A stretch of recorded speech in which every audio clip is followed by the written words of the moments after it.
All right. I have Lady Justice, Scales of Justice, gavel because of the judge. I became a judge because of my dad, who was in the sheriff's department, and he was a boxer in the military. He was in the Marines, and that's the Marines. This I call my black and gray legal arm. All the reasons why I became a judge. I started in January of 2004, and I quickly learned that the majority of the people that came in front of me were here for drug and alcohol related issues.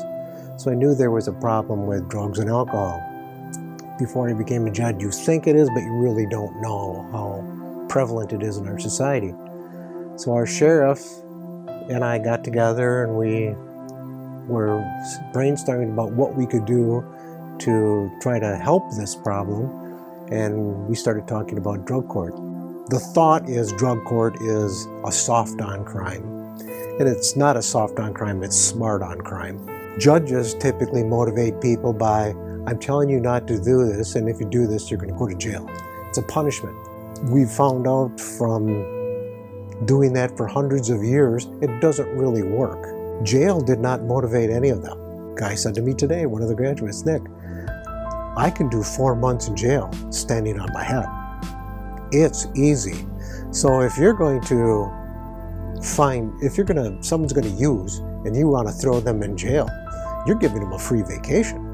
We're trying to do positive reinforcement instead of negative reinforcement. These people are motivated by things such as family, occupation. It can be a little thing. I started doing the Tootsie Pops, giving people Tootsie Pops. When I would give them to people, I would hold them so they would look back at me.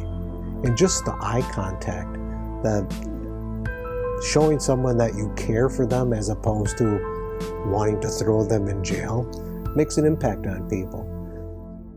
That's what it looks like. When I was 18 years old, I lost my leg in a motorcycle accident. And that was very traumatic for me. I was very big into sports and I did a lot of things physically, and therefore it was a tremendously huge change in my life. And after I went to law school, or while I was in law school, I had the doctor that did my surgery, and I was in my mid-20s, say to me, Scott, can you talk to this young man who lost both of his legs in an accident? When I walked into his house, he had all the drapes pulled. It was dark in the house. I could just tell he was the same way I was when I lost my leg. I sat and talked to that kid for an hour, and I told him about my experiences. Didn't see the kid or hear anything about him for, I'd say 10 years.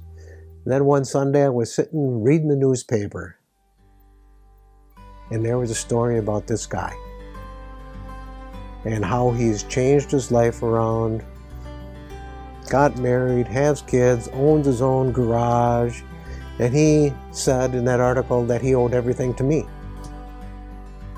And to know that you have affected someone's life in a positive way like that is very powerful. And it's a fantastic feeling to know that you're able to help someone. That's why I wanted to become a judge. That's why I wanted to go into drug court, because I knew these are people that I could potentially help the greatest. I go to weekly meetings, and there are people there that are a little skittish about me. One, I'm a judge, and two, why are you here? You don't have addiction. I continue to go to those meetings because I've become a better person. I don't use the excuse that, oh, you did this to me or you made me do this. No, I control how I'm going to react. And I think that's the major thing we teach people in recovery and the drug court, is how to react to those types of situations and take ownership of your own reactions. The United States has more people in prisons than any other country. And I think people are just to the point where let's get smart on crime, let's don't get tough.